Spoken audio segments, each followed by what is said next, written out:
Transportation and Environment Committee meeting.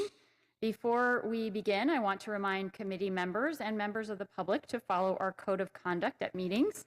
This includes commenting on the specific agenda item only and addressing the full body as opposed to individual members.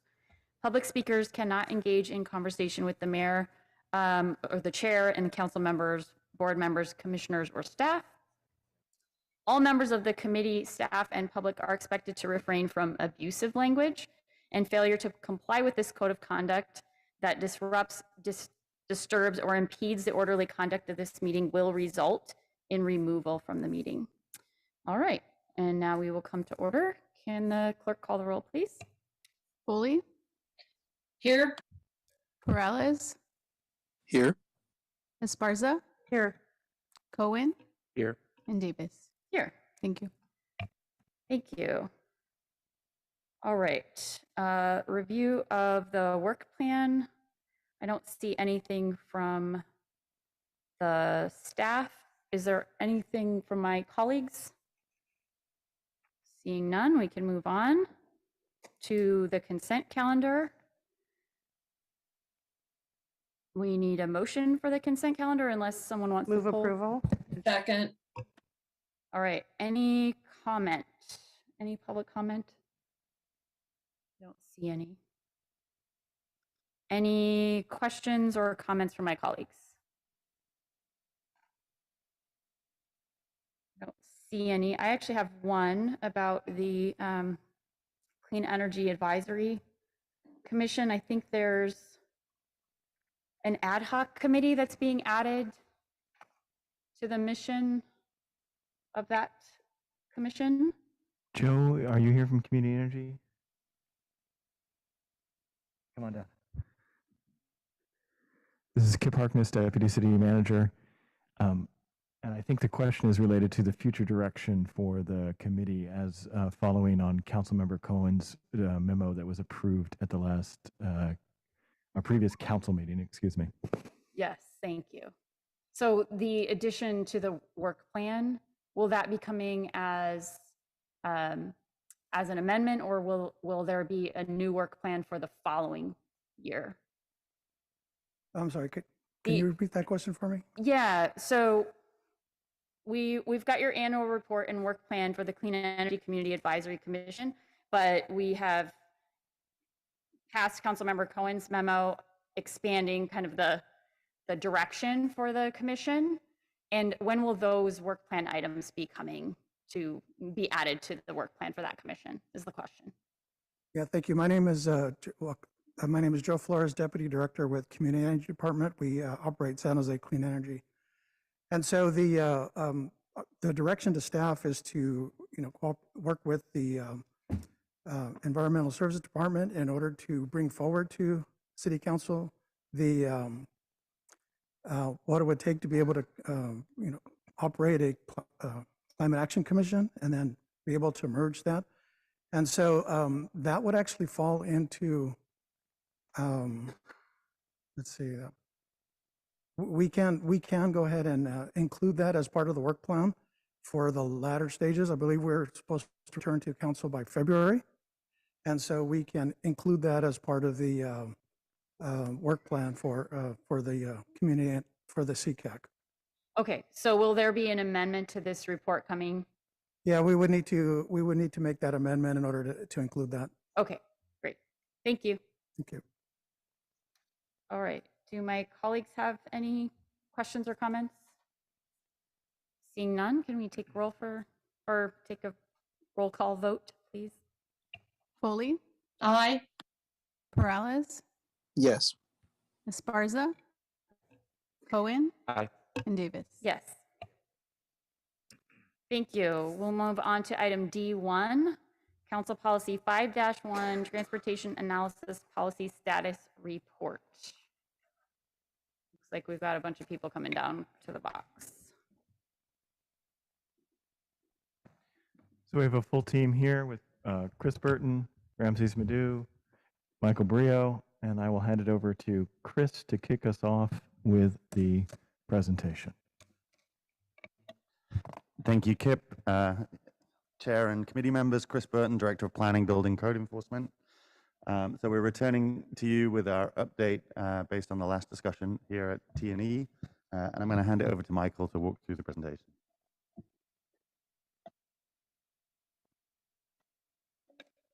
Thank you very much.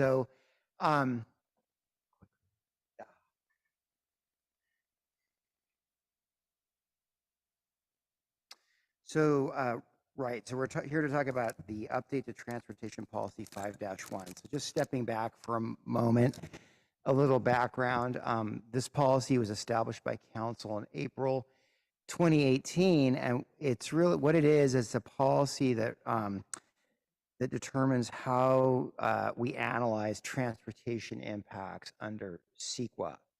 So if you may recall that back in the day, not that long ago, we measured traffic congestion as a CEQA threshold or an environmental potential impact. And now because of State Bill SB 743, we've shifted to analyze driving. Does a project induce significant amount of driving or not? And that really is a more accurate reflection or a more accurate portrayal of the environmental impacts from any given decision or project. And I just want to note that this policy is really beneficial in that it's reinforcing the current direction of the general plan to focus on infill sites, on transit, close to other uses for housing, that's being close to jobs close to housing, et cetera, to minimize the amount of driving that we have in the city. Just remember, the goal is to reduce the, is to create a more urban, mixed-use, multimodal environment where people have the option to drive, walk, or take the bus, but we understand lots of people will drive, but the goal is to get them to drive shorter distances and to drive less. So one of the topics that came up at the May 2nd meeting, we're not going to present the whole staff proposal tonight. We did that on May 2nd. But there was one item that came of was particular interest to the committee, and we had a lot of discussion on it.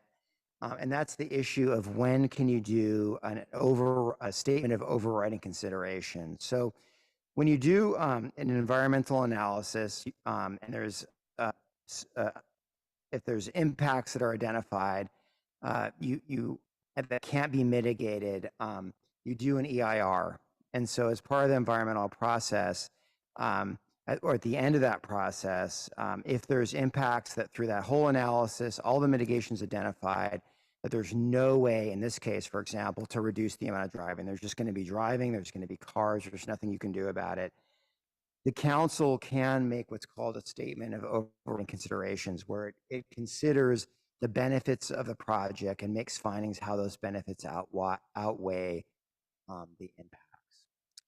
So, and in the existing policy, it does allow for the council to make a statement of overriding considerations for all types of development that could occur in San Jose. The affordable housing, for example, industrial, commercial. The one area that it doesn't support an override is if it's significant market rate housing projects that are in unmitigable VMT areas that are not planned for growth in the general plan.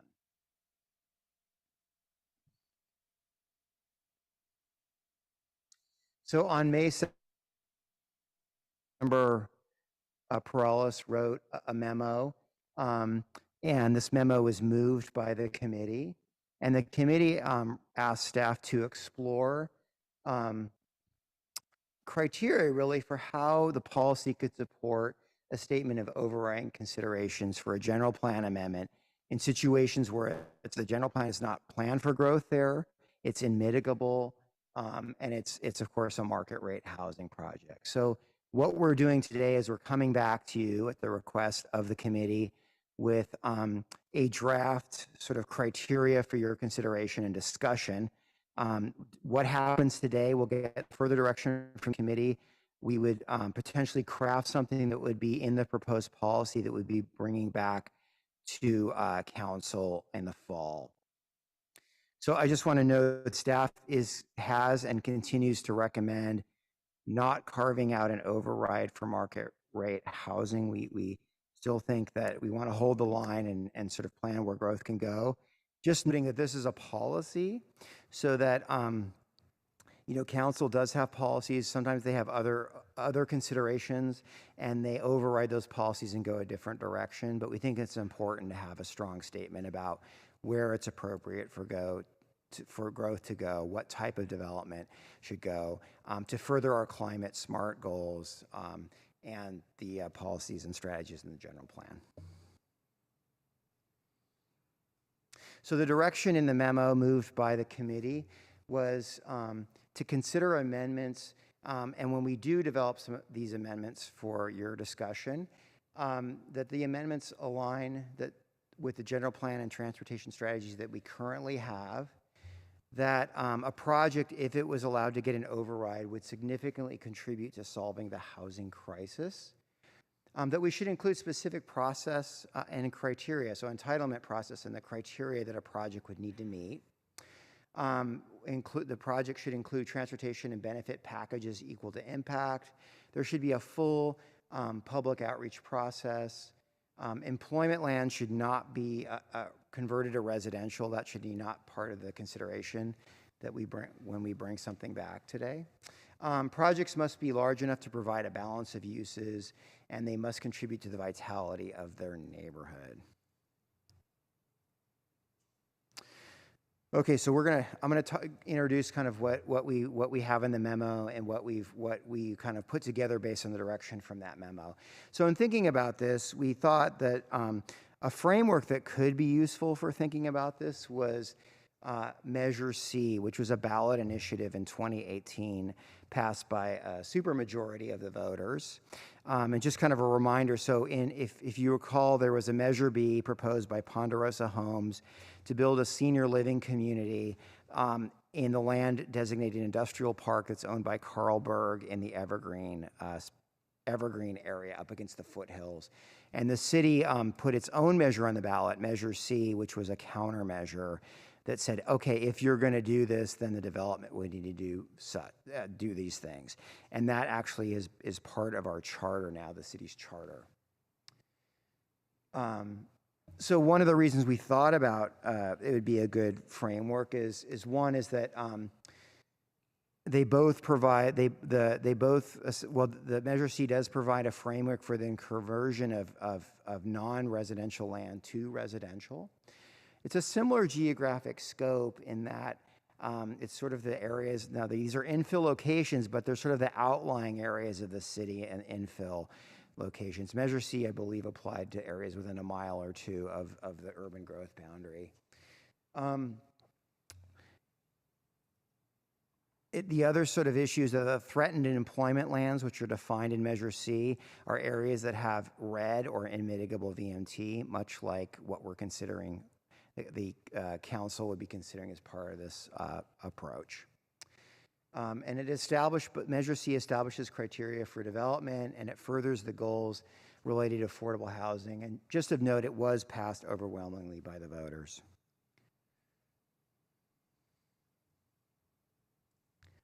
So some of the criteria that we used, at least as a starting point for what we're going to talk about today, was that Measure C required that that development that was proposing to convert threatened employment lands to residential within a mile or so of the urban growth boundary would have to prepare a fiscal and jobs housing impact study for the council to consider. Doesn't mean the council couldn't decide to approve it. It's just that they would have that information as they consider the proposal. It had requirements for housing in terms of affordability. So for sale projects, 50% of the units had to be affordable at 110% of the area median income, but not sold to households making more than 120% of area median income. If it was rental housing, 35% of the units had to be affordable to moderate income, and 20% had to be affordable to very low income households. The project also needed to use recycled water if the area was served by that system. So I'm going to go through the criteria or the potential criteria that we developed in response to the memo moved by the committee and written by Perales. So first, where would this apply? So I think it goes without question, this policy, if the council wanted to move forward with it or something like this, we recommend that would be within the properties within the urban growth boundary and within the urban service boundary. And by a process of default, which I'm going to get to in a minute, the applicability, the land use that it would be applied to would be land that's designated private recreation. And I think you're wondering, well, how do we just get to that? So one thing I should note is that these areas of the city that are red, most of that land that's residential, actually almost all of it, if not all, is designated for residential neighborhood and mixed-use neighborhood. There are very few, if any, large sites with that land use designation remaining. Those properties are largely built out and parceled out already. So we don't anticipate someone doing a redevelopment project on those lands. The other land that it could apply to is lands designated rural residential and lower hillsides. And we would say that those are really not infill locations. Now, that is land within the urban growth boundary, but it's that land that just butts up against the hillsides, lower and up against the urban growth boundary. It's land where we don't think that it's appropriate. The general plan wouldn't support intensification in those areas. But such a policy as we're talking today could apply to those areas too, of course. We're just not recommending that the council go in that direction. The other lands that it could apply to are public, quasi-public lands. And so while that may be something that maybe the council would want to do down the road, we're not recommending it at this time. I think as you're aware, we're exploring, we have been in the process of exploring of allowing residential uses on PQP land, which is owned by the school districts. And that process was moving forward. It was put on pause at the request of the school districts, and then the project manager left the city, so it's currently on pause. We do plan to bring it up or restart it next year, but that process really was identifying under what the criteria would be or what type of development could be supported through the conversion of PQP school-owned land to other uses. We're not recommending it do it now, at least, because this would sort of be a backdoor way, essentially, at getting at that issue with the school districts, and we need to do a lot of outreach with them, and we don't have time to do it in the next or this fall.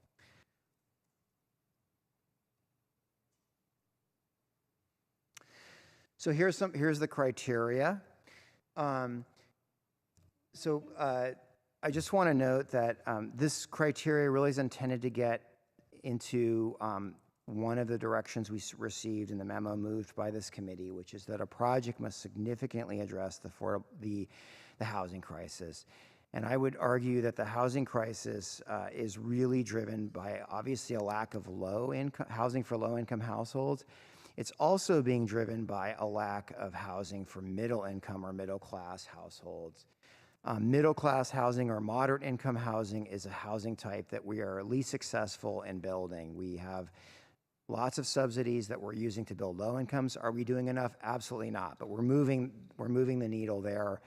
And our RENA number, or our production number for market rate housing, is actually slightly above what our RENA goal is established by the state. So we're doing okay there. Now all housing is important, all types of housing, but where we really, if we want to move the needle in the housing crisis, it's really the low-income categories and the moderate-income categories.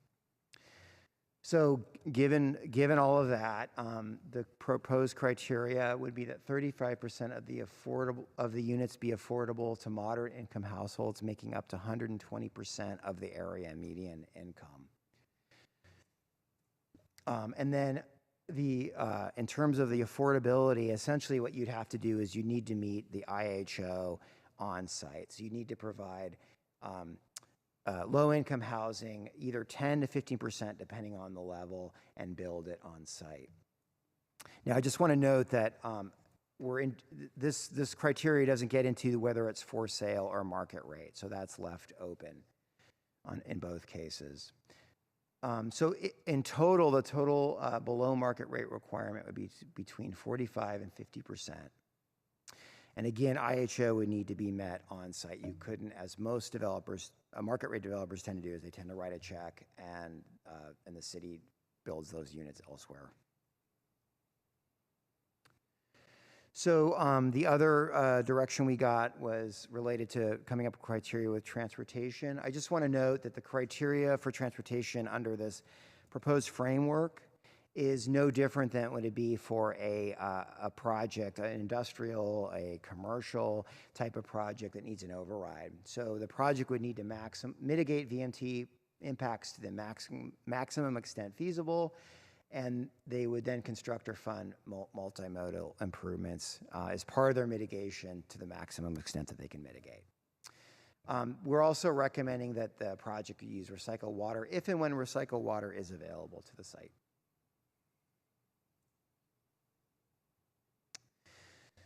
So next, the memo did direct us to talk about process or think about process. So we have, the first is public engagement. So public engagement is a tricky one, right? You have to kind of understand the context of the project, the scale of the project, where it is, and to sort of to really tailor make a public engagement strategy for a given proposal.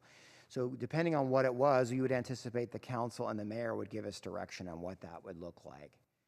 That being said, we would evaluate the project under Policy 5, our Council Outreach Council Policy 6-30 as a project of significant community interest, which doesn't have a lot of meat in it. It does require a radius of 1,000 feet for notice and having a community meeting. Now, that being said, depending on the project, we would expect that we would get direction to do a lot more than that. I will say that we do recommend that the process that outreach be done throughout the entitlement process from the beginning to the end, even before the project is fully developed and fleshed out, frankly, and not, here's what we're proposing, having the one community meeting and then going to planning commission and council.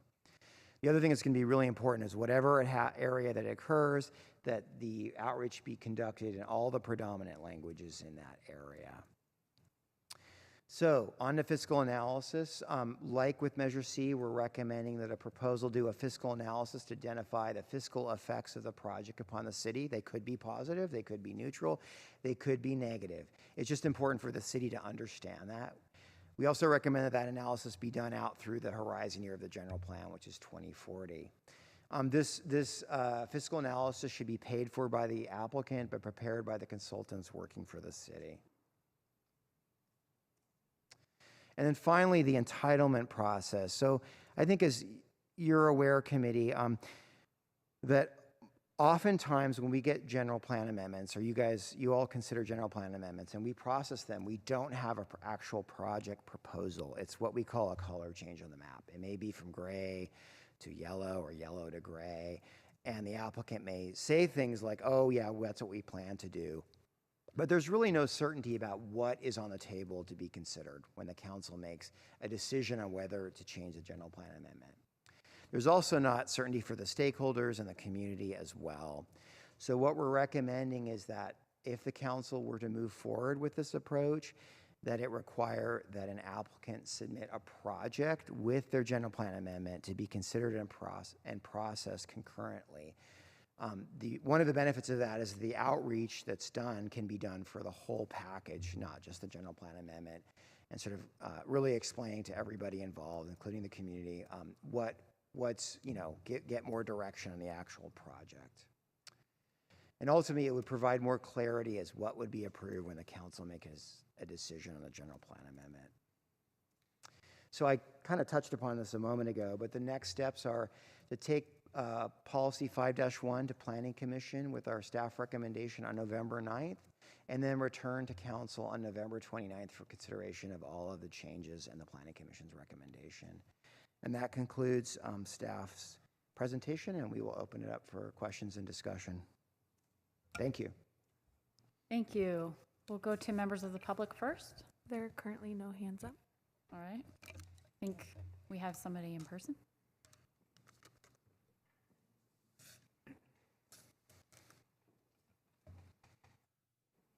I think. Hi, Mark. Good afternoon, Madam Chair, members of the committee. It's been so long since I've done this in person. Do I get 1 minute or two? Two? Okay. Thank you. My name is Mark Lazzarini, and I'm San Jose native and local real estate developer. Our firm that we formed in partnership with the late Charles Davidson has been developing infill sites for nearly 20 years now. And we recognize from the start that infill sites often have difficult challenges, but are the only opportunities to create housing. We're in a housing crisis, and the city needs to retain its ability to exercise all its powers to at least consider housing opportunities. This includes using your state-granted powers to exercise a statement of overriding consideration when specific economic, legal, social, technological, or other considerations make infeasible the mitigation measures or project alternatives in an EIR. The VMT policy that the city has adopted is the most restrictive of any city in the Bay Area, and it's not consistent with state law that allows more broadly for statement of overriding considerations. And let's face it, traffic is a moving target. Even now, traffic models are being updated, but often lag behind the ever-changing modal technologies, let alone the proliferation of the work-from-home phenomena. As a council, you should not limit your ability or tie the hands of future councils to fairly evaluate all housing development opportunities that can have a positive effect on RHNA goals. The city has failed to meet its RHNA goal cycles in the last 2 cycles. The next cycle coming up is even going to be more challenging. Our housing crisis is not going anywhere soon, and you need all the tools in the toolbox. So we respectfully ask that you make sensible changes to San Jose's VMT policy and that allows a statement of overriding consideration by the council, including infill projects in unmitigatable areas that might also need a general plan change. Thank you. Thank you. We have one hand up online. Okay, thank you. Juan Estrada.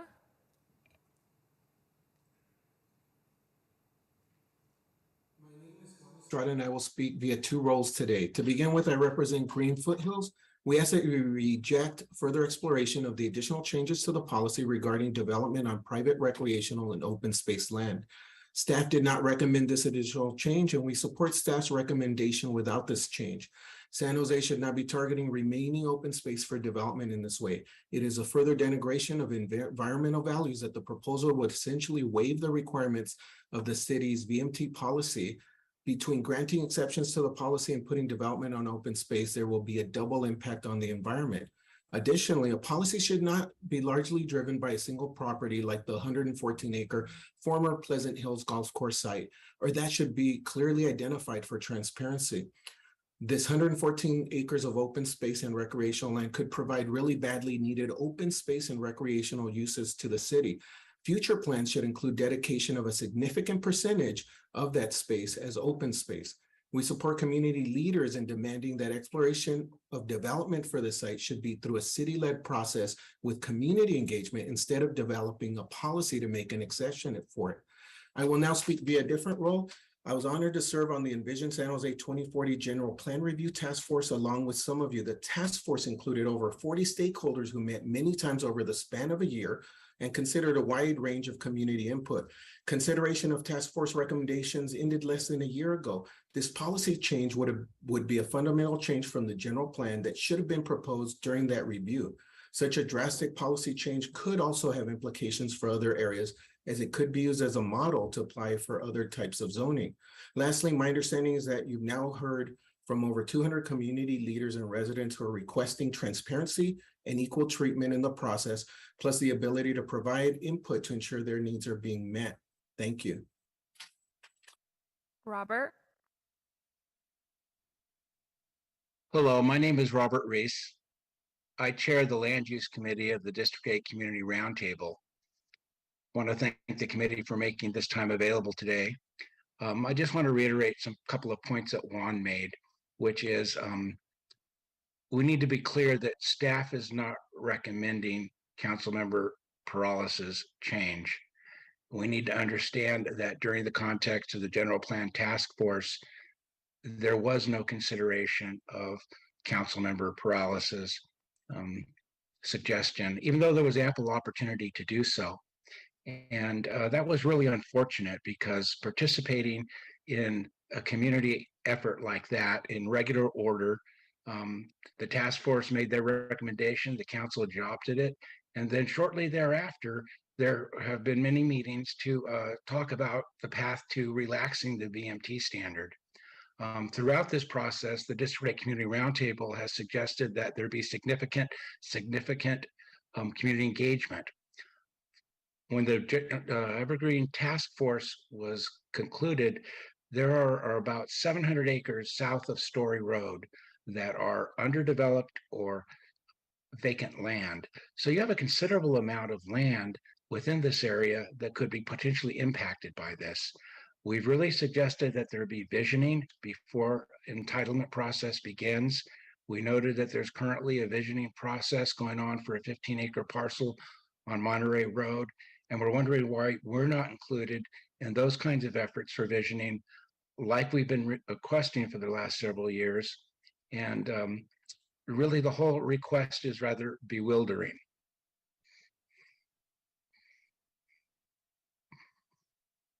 Back to the committee. Thank you. I'll turn to my colleagues. I see Councilmember Perales' hand is up. Yeah, thank you. And thank you, staff, for your work on this. I know we've been at this for about a year now, just kind of trying to carve out an opportunity here for what I feel like the council and the community to really engage in overriding considerations for particular circumstances of development throughout our city. And I know it's been a tough needle to thread, but I appreciate that you've come back with some options for us today to be able to discuss, albeit, as you have made very clear from the beginning, this is not within your interest or staff's interest to have this overriding criteria as broad as we've looked at today, or we've asked you to look at. I think I have more of and have had more of an interest of allowing the council and ultimately the community be able to have an opportunity to decide on where there may be some specific development and what criteria right it would require to then override a policy like this, a VMT policy. And albeit speaking in hypotheticals, right, it's very difficult to exactly pinpoint where and how this might be utilized and what criteria should be required. And so I know that you've attempted to look back at some of the past actions from the council, like the ballot measure that was passed, Measure C, and trying to derive some language out of that in creating some criteria. And for the most part, I think I'm in agreement with the direction that you have provided for us to look over. You provided some insight on 3 areas, namely affordable housing, commercial requirements, and transportation mitigation, and then some general direction and advice on things like public engagement, the timing, like submitting the project along with a general plan amendment. And so overall, I am in agreement with the recommendations on the update to our VMT 5-1 policy. The area where I have concern is how specific of recommendations you provided under the affordable housing category. And I'm not saying that would not potentially be the direction ultimately that maybe a project would be required to go, or as Michael was stating, maybe even higher than that in particular areas where deemed necessary to actually agree to an override. But I don't believe that it would be wise for us to be that specific at this point in the policy making before we've had an opportunity for even a project to be presented, for community to be engaged. We heard from community member Juan Estrada mentioning how important obviously that is to engage the community on any potential amendments like this, or if there were to be a development opportunity, and what that benefit would be to the community to allow the community process to describe what that criteria would be, what it would actually take to accept a development in a particular part of the community. And ultimately, obviously, that being led through the council member's office who may be overseeing where some of this development would take place. And so in my mind, that would be the major shift that I'd like to see, and really not being as specific in the affordable housing requirements, rather maybe use the example that you have created under the transportation mitigation, which is more along the lines of where my memo was back in April, that talks a little more broadly. It obviously speaks to the fact of what those improvements would be, like under the transportation mitigations, right? Improvement that will improve system efficiency or safety, enhance non-auto travel modes, promote citywide reduction of VMT, sort of a more broad language rather than narrowing down specifics of percentages and what AMI. I can tell you in my district alone, the number of projects that we've had throughout the years, there was a very determined goal of mine to try and create as much affordable housing as possible as I entered office 8 years ago. But what I saw were there were a few select communities within my district where all of the affordable housing and sometimes the permanent supportive housing was all being centered and focused on. And then market rate was being focused in areas like in the downtown core. I don't feel that is the best way to develop out our community. And thus, a number of years ago, I engaged in the process in updating our siting policy through the city to try and see how do we better disperse affordable housing throughout the city and not concentrate it specifically in areas, right, of lower income and higher crime, and how do we ensure that we're balancing that out. I have worked with our housing department in looking at our NOFAs and how do we prioritize getting affordable housing into a high rise in downtown areas where we hadn't had it.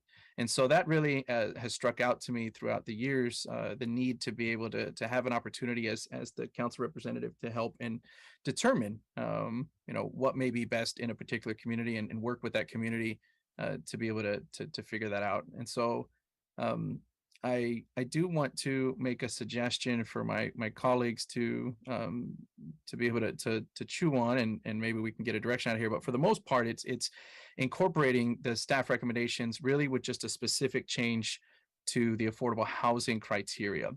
And so I'll formulate a motion here to approve the staff recommendation, but modify the affordable housing requirement criteria, overriding criteria, that would allow more flexibility, such as giving the city council the discretion to determine that the project would provide a significant contribution of housing units on site in line with achieving the city's RHNA goals. And those are the Regional Housing Needs Assessment goals. Those goals are updated, right? We have our 2023 to 2031 goals right now, but those are updated regularly. So I think leaving that broad as well, just with RHNA goals, allows for that to be updated over time, and then provides more of a broad policy level direction that would then give a future council and the community an opportunity to weigh in on what should be considered criteria for an override. And I just want to make a mention that I agree with the public engagement process as you had described. I agree with the applicant needing to submit a project along with the general plan amendment. So the remainder of the staff recommendations with just that language change under the affordable housing criteria. I know it's a mouthful, I apologize, but that's the direction or the motion. Second. And that's Thank all you. with my comments. Thank you. Thank you, Councilmember Perales. We have a motion and a second. Councilmember Cohen? Yeah, thank you. And I appreciate Councilmember Perales' suggestions. It was kind of along the lines that I was thinking. I think it's important as we go through this process for us to somehow codify sort of staff thoughts and recommendations, because often we're left to our discretion and we're not always given what, the input of what staff believes would be important as we move forward. So I think there's a balance between saying, here's what we think is important in considering overriding the, giving a statement of overriding consideration, but not necessarily be so prescriptive in those numbers. So I think that's kind of what Councilmember Morales is saying and what I was thinking as we were heading into this. I want to ask a couple questions. Can you put the map back up that shows the colors, the yellow to green to red?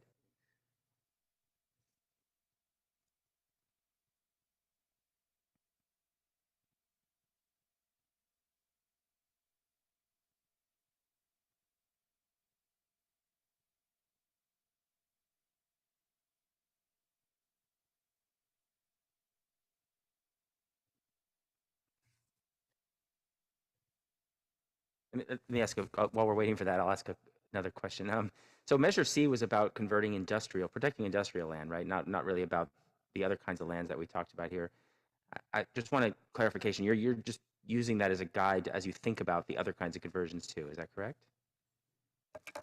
Yes, that's correct. Okay. Yeah. Um,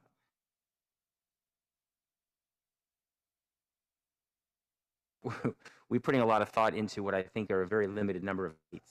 Is that right? We're saying in this policy we're going to try to avoid at all costs, or for the most part, converting industrial land. And so we're talking about a few sites that are open space or other kinds of designations. How many sites are we really talking about across the city that would fall under that category?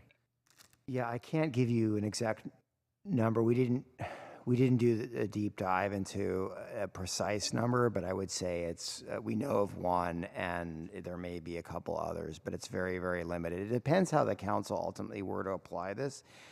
As currently recommended or put forward here today, it would apply to private recreation only, but it could have applicability to other types of non-employment land uses if the council so desired. So one example could be this framework. Something like this could be applied to PQP land. We have a lot of PQP land that is in those red unmitigable VMT areas that something like this could be applied to. So it could be expanded.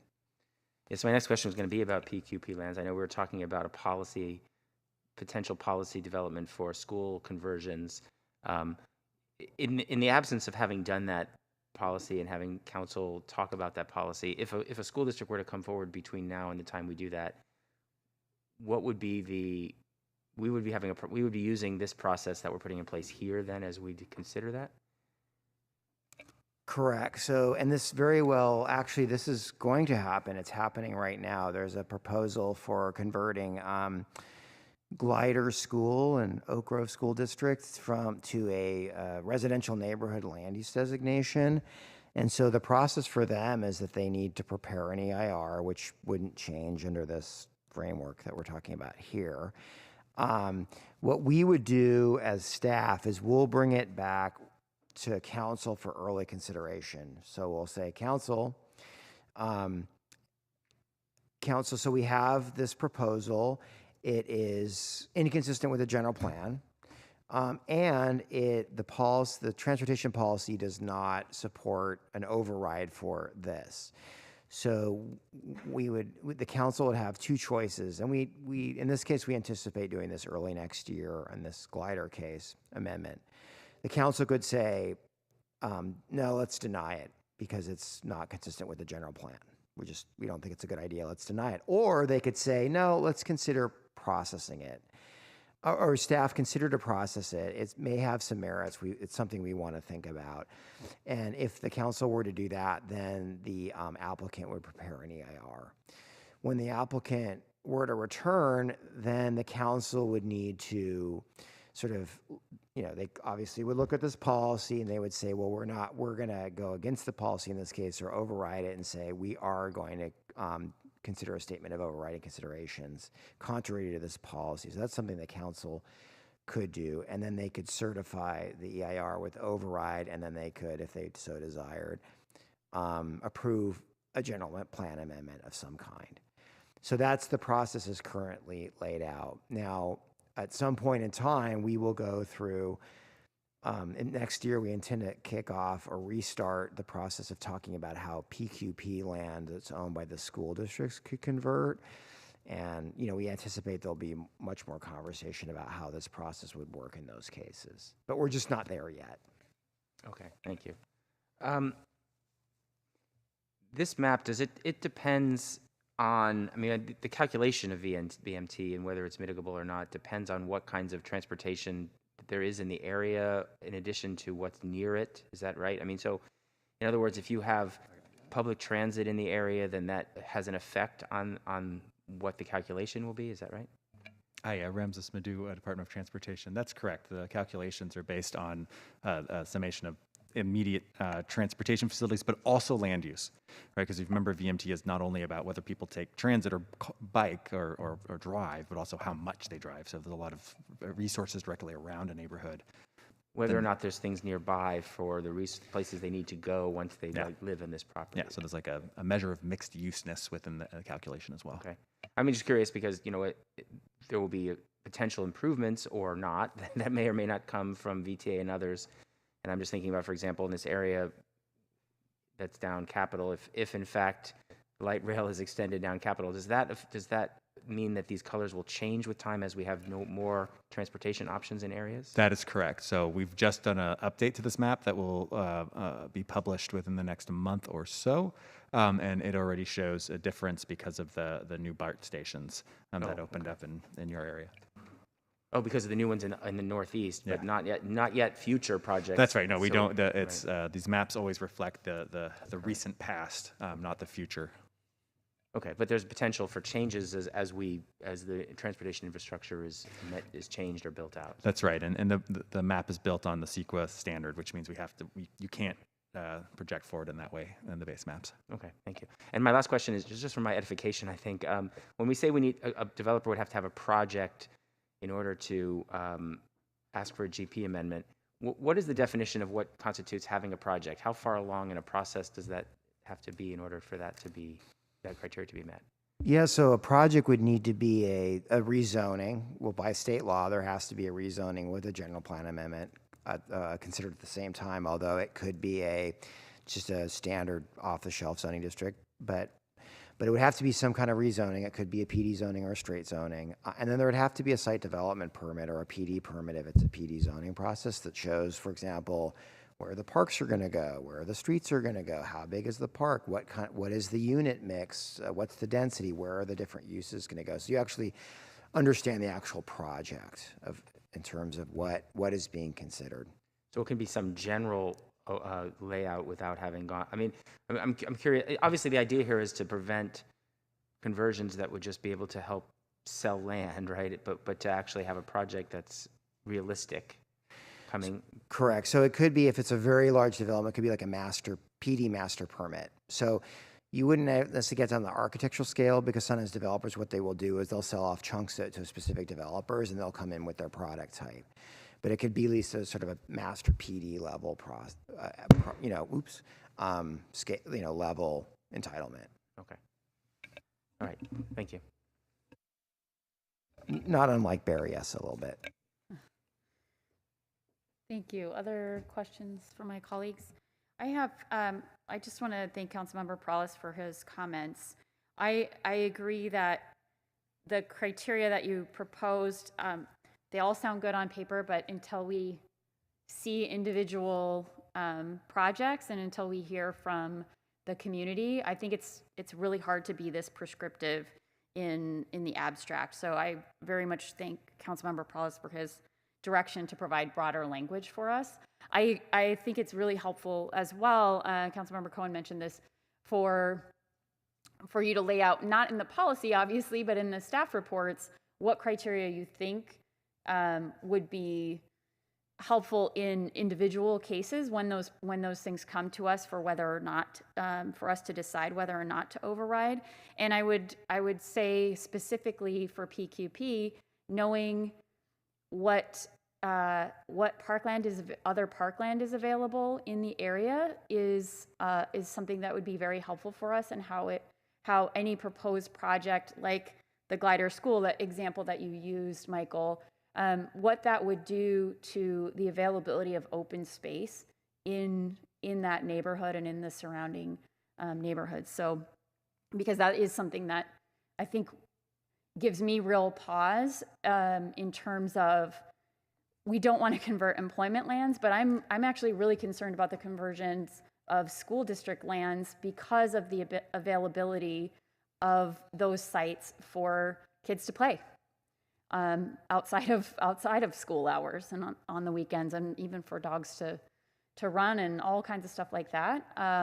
Those have been very, very helpful and useful spaces in our city. So those are criteria. I think we don't have them in here, and I wouldn't put them in here necessarily, but it's something that we do have to consider when individual projects come to us. So I also did want to ask, how often, I can't remember, how often do we actually go contrary to our own policies? Do we make decisions contrary to our own policies? That doesn't seem like it's something that we normally do. Yeah, I don't think we've done a metric on that, so I can't give you an exact answer on that. I think just in my career, I know that one of the ones that's come up occasionally, I believe, is it's not a different example here, but is the drive-through policy, right? So we have a policy about when drive-throughs would be allowed and under what the designs are, and if there's an over-concentration or in certain locations the policy says you should not approve it. And that's an example where council has had other considerations and said we think a drive-through is appropriate here. But we haven't kept metrics on that. Sure. Yeah. But it's safe to say it's pretty rare. I mean, if I can't remember and you can't remember, none of us can really keep think about a lot of. Keep in mind that I should be fair that the situations where the council would do something different is not typically the world that I work in. So I don't know. I work in more of the policy arena, and that's usually when it comes up is when there's a project that's a development project that's being considered by council. Sure. Well, I think the point I wanted to make is I think it's pretty rare, but it's also because we need to make our policies broad enough to cover most instances, as opposed to so prescriptive that we have to make overriding concerns and go against our policy, because then what's the point of having the policy? And then I also wanted to ask, are we the most restrictive city? I know we were the first one to come out with our VMT policy, and I wanted to know kind of what are other cities doing versus, we do have specific challenges in San Jose, and I know that our policies are cognizant of the challenge of we don't have a lot of employment lands and we don't want to convert those. And so we know we have those issues, and our policies are probably skewed in that direction for that reason. But how does our VMT policy kind of line up with other cities? So thanks for the question. Overall, our policy is actually almost exactly as the state has recommended for all cities. There are two elements that are different. One is that we use a just slightly tighter measure of VMT for residential properties. Anyways, we use within the city versus within the region. Whichever one is tighter, the state recommendation says whichever one's looser. It's not that appreciable in terms of the numbers.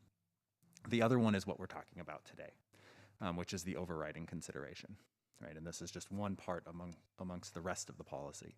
And in this, most cities have kept themselves at the general CEQA overriding consideration statement guidance. We, as we had before 5-1, we received direction to continue to give council a policy to manage overriding considerations as we were developing 5-1. And that led to what we have now, which allows us to give overriding considerations with certain conditions, right? So that this creates, anyways, I won't go into what it creates, but that's where it's more restrictive. Okay, thank you. Sorry, if I can just sort of jump in for a sec, just to your prior question on policies. Probably the best parallel for something like this would be the riparian corridor policy, right? Where we have an assumption that we have a set distance of 100 feet from top of bank, and then we sort of take that project into consideration on a case-by-case basis based on the guidance within the policy. That's probably the closest parallel we have. It's a good example because it is maybe a little bit to prescriptive to have a specific distance, because you're right, we have overridden that multiple times. All right, thank you. Councilmember Esparza. Yeah, I'll be brief. I just wanted to thank Councilmember Perales for his comments earlier. We frequently balance our housing crisis, our environmental crises, but we also need to consider equity in some of these considerations, and that is a huge issue in where we build market rate, where we build affordable, and how we're physically designing the community that we live, and how we got to where we are. And Councilmember Davis, thank you. You mentioned schools and parks, right? I represent very dense areas. Multiple parts of my district don't have parks. Some of the poorest, most dense census tracts don't have parks. And as districts throughout the city look at closing schools, for example, the districts that I've spoken to on the east side actually aren't looking at developing because they're already in dense areas, and they're in areas where they really need public space, public use, and are really looking at different alternatives for those sites. It's in the west side where there is less affordable housing than in the east side, where there's much less density, and where frankly the value of land is higher, that this is becoming more of an issue. And again, those school districts have to balance all of their needs, current and in the future. And so, I support the ability for future councils to really look at, to have a little bit of flexibility on the overrides. Those are things that we, as the folks elected by our communities, who answer to our communities, who answer to our neighborhoods, really need to have that. Really need to have that ability and to preserve that ability for the future. That's it for me. Thank you. Thank you. Any other colleagues with questions or comments? I don't see any. Can we have the roll call vote, please? Foley? Oh, Councilmember Perales. Sorry, I just wanted to understand the next steps now, since we have kind of a direction here coming up. Sure. So the next step is to us to craft the actual policy changes that we will then take to Planning Commission, and as part of that package, I think you've already heard all the other pieces, and I think there's not a lot of discussion on those. This is the one remaining part that we need to work out. So what we will do is take the feedback that we've heard today, more specifically related to the affordable housing component, and craft it in a little more, I'd say, outcome and a little more general, providing more flexibility. As well, I think we also heard that we should be thinking about the issue of park space, particularly in communities where there is a lack of park space, and the implications of a proposal to either add or detract from the amount of park space in that community. So some kind of criteria that council should be thinking about down the road. So we'll craft that. It will go into the Planning Commission staff report. We'll have a draft policy, right? It'll go to the Planning Commission. The Planning Commission will listen and hear it and take public testimony. And then we'll send the recommendation, obviously, to council, as we always do, and then council will have the final decision on what that policy will look like. And hear and have a chance to see what we develop based on the feedback today. Okay, great. And that's expected to then return to this council before the end of the calendar year, right? That's correct. November, I think it's the 29th, or is it the 28th? I have to go back and look, but right after Thanksgiving. Okay, great. Yeah, we put a lot of work in this over the last year plus, and so I just wanted to make sure we'd have an opportunity, this council, to make that decision. Thanks. And I just want to be clear before we vote, and I know Councilmember Cohen's got his hand up again as well. I didn't, the comments that I had about PQP and Parkland, I didn't ask to be put into the motion specifically because you're going to do a PQP policy, a school conversion policy separately. And so that was more sort of a look forward as opposed to putting it into this policy, just to be clear. Thank you. That helps. Thank you. You're welcome. Save yourself some time. Councilmember Cohen. Well, maybe, but I just want to, what you were saying triggered the thought, though. I mean, as I said before, I think having some thought, something in the policy that says these are the kind of considerations that should go into these kind of conversions in the future would be helpful. If we're talking about a limited number of sites that may be already open space designated right now, having a policy that's more than just about affordable housing, but about what is it that we would need to consider, not with any specifics, but the consideration should be based on the area. What are the needs in the area? Is there need for open space? Is there need for affordable housing? So that that's all in there in some way, so that a future council would say, oh, we better take into account these things. So from a good planning perspective, your recommendations as to what would make a complete project that would be worthy of doing this over supporting a statement of overriding consideration, helps us as we make those decisions on a case-by-case basis. So that was the thought that I had. Yeah, I mean, we're comfortable with adding something that's more general and sort of provides as more outcome-based, I think. So, I mean, I'll leave it up to you guys, but we could include something along the lines of what Paralysis is suggesting for affordable housing. Kind of talks about, factoring in the needs for parks and making that a consideration of a project that, provides parkland, particularly in areas that are what's the word? Deficient. Deficient, yeah. I mean, we're happy, we'll leave it up to you, but we're happy to include some just general language in that regard to give some council something to consider in the future.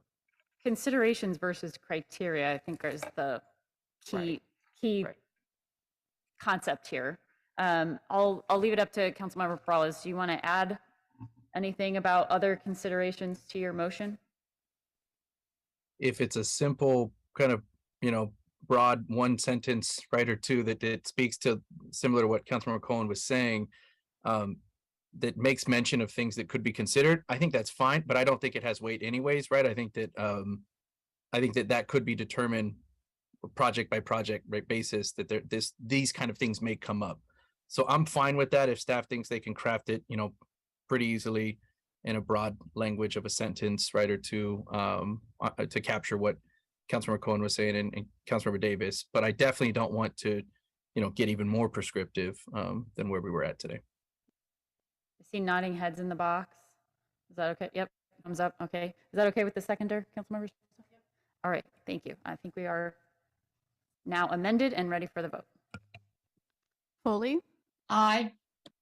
Perales, Yes. Esparza, Yes. Cohen, Aye. and Davis. Yes.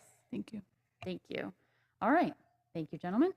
We will move on to item D2, city-generated tow services request for proposal status report. Rachel?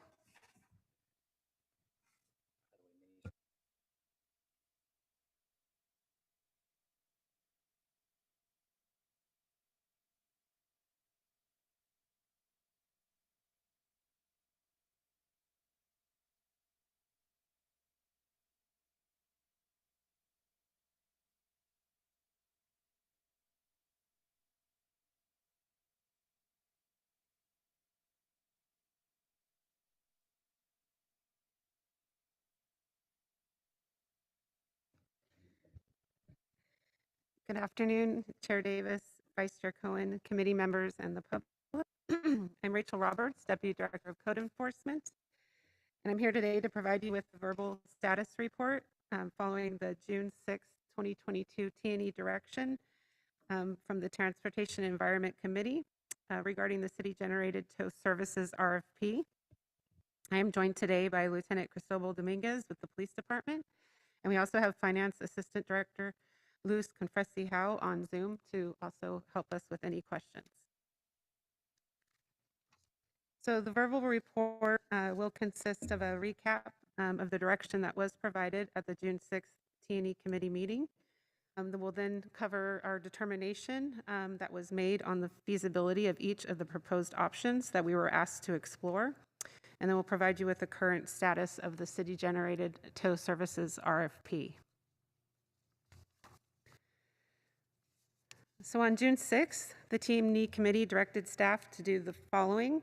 They asked that we expedite the acquisition and deployment of a tow services software solution by utilizing one of these three options. One, the ability to rapidly purchase the desired software through existing cooperative agreements with other cities. Two, a contract amendment with existing vendors. Or three, another method such as a sole source.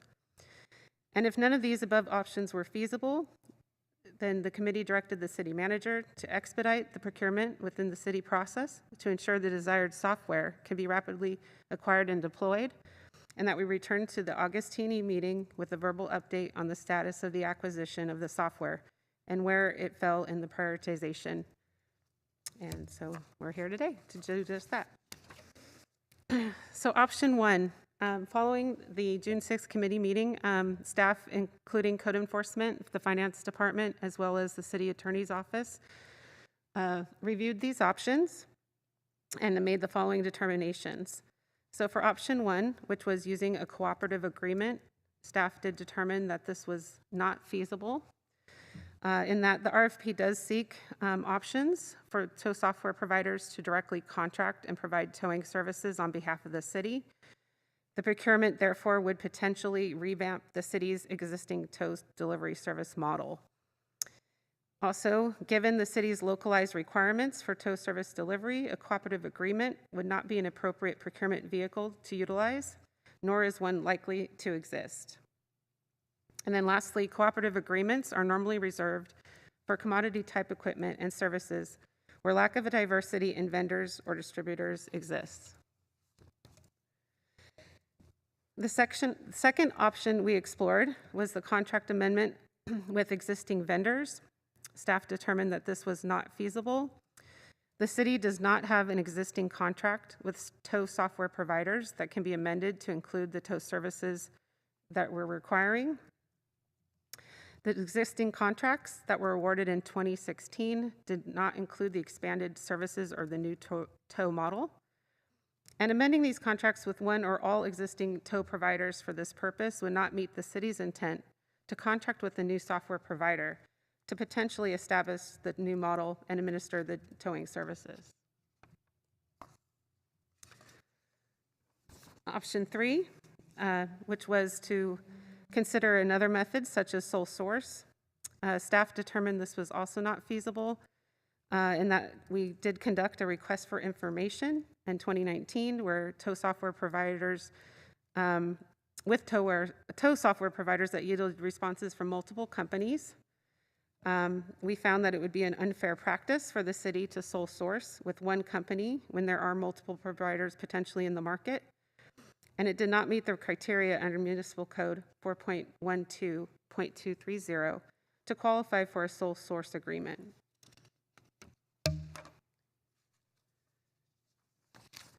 So as far as the current status, given that those three options were determined to not be feasible, we did continue on with the procurement process and met our timeline to provide the revised scope to the Procurement Prioritization Board with the Finance Department for reprioritization. And so that was resubmitted in July. The RFP was prioritized as the #1 priority. And it has been assigned to procurement staff. And so we are currently in the process of our final revisions and preparations to be able to release the RFP with an estimated timeline of the end of September, very early October. And with that, it concludes our update. And we recommend that you accept this verbal report. And we're available for any questions. Before we go to the public, I appreciate that the RFP will be released in September or October. I'm hoping sooner rather than later, September. What is the process after that? So what's the timeline for how long the RFP is open and when you will come back to us with a selection? So I'd like to defer to Luce if she could answer that question for you. Okay. Luce Cafrecia, Assistant Director of Finance for the city. Thank you for your question. The process for something like this, we are actually distributing this RFP in two pieces. One piece should be just the software itself. So we'll be doing a procurement for just the software. So that'll be part A. Part B will be essentially saying We want this entire tow contract, all the professional services involved, to be procured as well. So given that professional services is involved, we'll probably leave it out there for at least 3 to 4 weeks. It's a niche business, so we may leave it out there a little longer depending on the responses we get in 3 to 4 weeks. Then after that, it should take roughly, I would say probably with the review and everything else, about another month or so, or perhaps even 2, to get it back before council to get an approved contract. And then the deployment will be, I would say, once again, this is a niche business. It may take a little bit. We'd have to have, of course, if depending on which whether we go with A or B, if the software is deployed at the city, we have to do that as well. That will probably take around 6 months. If we outsource this completely, that will also take something like 6 months just to get somebody up and running. So probably, I would say from if we started today, probably a year or so. Did you just say a year? Before we had a fully deployed program ready to go. Before we have a fully deployed program. That wasn't what I asked. I just want to be clear. When are you coming back to us for approval of the contracts? We would probably come back in 2 to 3 months. 2 to 3 months. Okay, thank you. I'm so sorry. I thought you just gave us all a heart attack. I'm so sorry. I apologize. I was answering a question I was not asked. I apologize. So 2 to 3 months after it's released, or 2 to 3 months from now? 2 to 3 months from now, because we expect to release it in September. Okay, so it sounds like we'll be coming back in, let's say, January, probably January to council? I would say so. Okay, great.